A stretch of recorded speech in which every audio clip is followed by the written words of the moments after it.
নমস্কার, আবারও চলে এসেছি একটা রেসিপি নিয়ে। আজ শেয়ার করব লোটে মাছ ফ্রাই। লোটে মাছ ফ্রাই করার জন্য কিন্তু লোটে মাছটা একদম টাটকা হতে হবে। লোটে মাছে লেবু মাখিয়ে নিয়ে রেখে দিয়ে জল বেরিয়েছিল, জলটা ফেলে দিয়ে আবারও লোটে মাছে আমি গোলমরিচ গুঁড়ো আর নুন মাখিয়ে সাইডে রেখে দিয়েছি। এদিকে ব্যাটারটা বানানোর জন্য নিচ্ছি কর্নফ্লাওয়ার আর বেসন।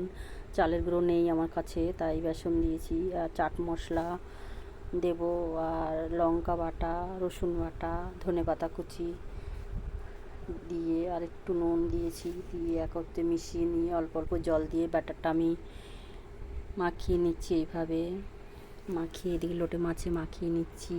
একটু আদা রসুন কাঁচা লঙ্কা বাটা আর একটু লঙ্কা কুচি আর সামান্য হলুদও দিয়েছি। দেখো মাছের গায়ে লাগছে না, তাও এইভাবে মাখিয়ে আমি সাইডে রেখে দেবো। এইদিকে ময়দা নিয়েছি, ময়দাতে আমি লোটে মাছের পিসগুলো শুকনো ময়দায় মাখিয়ে নিচ্ছি। এইভাবে ব্যাটারে ডাইরেক্ট দিলে ব্যাটারটা লাগবে না গায়ে, তাই এবার কড়াইতে দেব।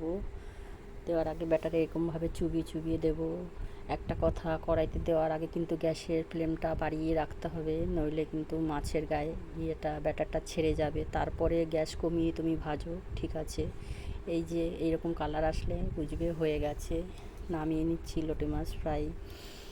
আমি টমেটো সস আর কাঁচা পেঁয়াজ দিয়ে খেয়েছি, তোমাদের ভেতরটা ভেঙে দেখাচ্ছি কীরকম লাগে। আমার তো ভীষণ ভালো লেগেছে। যদি তোমাদের ভালো লাগে তবে একটু ভালোবাসা দিও আর সাপোর্ট করো। সবাই ভালো থেকো।